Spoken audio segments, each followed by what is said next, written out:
My name is Alice Krozer. I'm a PhD candidate at the University of Cambridge in the UK. I'm currently at Stanford University for some months researching the topic of economic inequality. How did this topic get your attention? I've been interested in inequality since I started researching, I suppose. I did my master's in development studies, and I went to Latin America for research and a study period. And I think that because the region is so unequal, it became a lot more obvious that that was the topic that I was going to research for my actual investigation.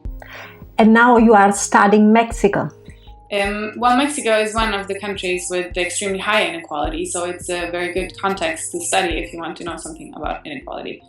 I have been investigating the poor groups in society for some time before, and I think that is very important and very worthwhile. I also think that the rich groups are equally important to study inequality. If we want to understand the patterns of inequality, it's not enough to study poverty, we also have to study extreme wealth. Especially considering that power relations are not equal throughout society, and there is chance that this very small rich group actually has significantly more power to change patterns. So if we understand the way that extreme wealth works in the same way as we can understand something about extreme poverty, we might be closer to discovering how to deal with inequality. You wrote a paper, How Much is Too Much? The Inequality We Want. Could you please tell me a little bit about it? It is a paper looking at the empirical income distribution across countries throughout the world. So we use income distribution data for 16 countries, and we find empirical patterns throughout these countries that are very interesting in terms of inequality studies. And the first thing is that the share that the bottom 40% of the income distribution holds is very small, and the share that the top 10 or top 5% of the income distribution holds in terms of total income is very large.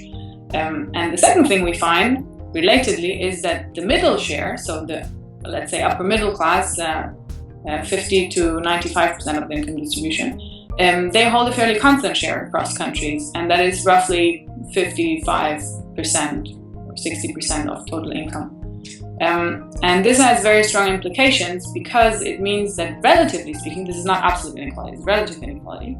Relatively speaking, the middle groups have about the same share of total income throughout the world in every country, roughly.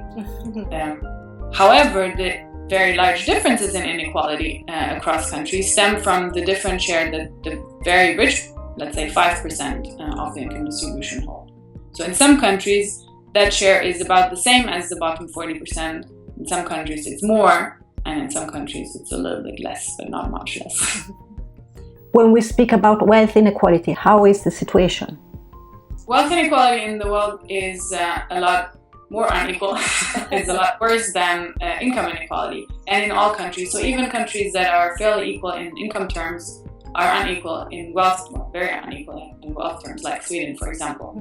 There have been studies recently by Oxfam, and I've participated in some of them, that showed that the top 1,000 people in terms of wealth in the world, or 1,500 roughly, own as much wealth as the bottom half. So wealth inequality is a lot larger than income inequality. Do we perpetuate inequality? Yes, we do. Yes, we do. There is a very strong inheritance of inequality, and that has something to do with the fact that there is not so much social mobility as we sometimes like to think that there is in actually most countries of the world. And this is a little bit easier in some countries than in others. Interestingly, those countries that put social mobility very high up on their agenda, that is equality of opportunity, are usually more unequal, or currently more unequal. And that is, for example, the US.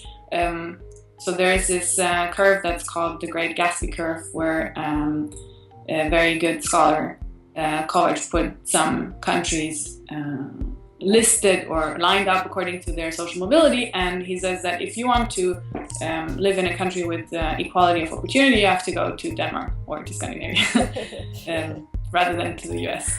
Do we have the right perception of inequality? I think very often we don't, and that depends. I mean, there is some overestimation of inequality in some contexts, but there's actually a lot of underestimation in different contexts, and that is something that my work addresses with the measurement of inequality.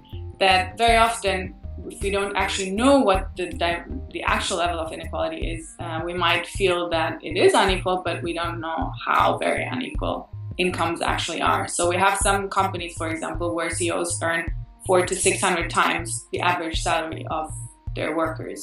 So not the lowest salary, but the average salary. That's a very, very big disparity, and most people are not aware that disparities are so big. And why should everybody care about inequality? Inequality affects everybody. So in that sense, it's something that is very good to care about, because there's very strong negative effects in highly segregated societies. There has been a lot of research into how inequality can be helping our incentives or motivating people, but actually many people are not motivated by competition or by punishment, but they're actually motivated by having others around them be good as well, and that does not happen in a very unequal society.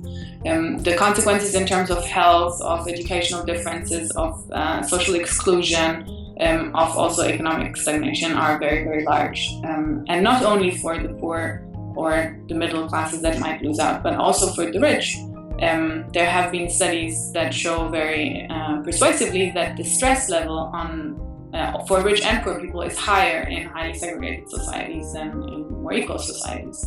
And the effects range from very large migrational patterns, for example, which we can witness in Europe currently, but have been witnessing for a long time in Latin America and in countries where people want to come to Australia, so let's say Malaysia, for example, and many other places in the world. So migrational patterns are very important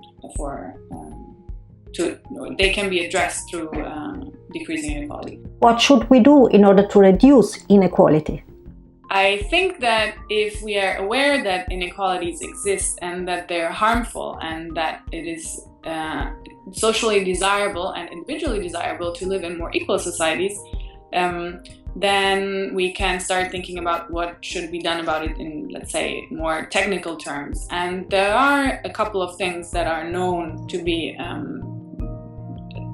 fostering more equality, let's say, and we can look at countries where income distribution is more equal and use them as an example for policies, for example.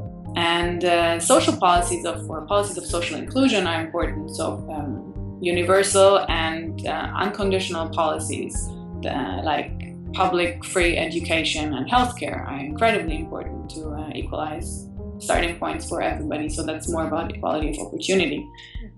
If we want to have less income inequality, we have to address the income distribution. So, for example, minimum salaries play a huge role there. So depending a little bit on the different aspects of inequality that we want to address, there's different policies that we can use.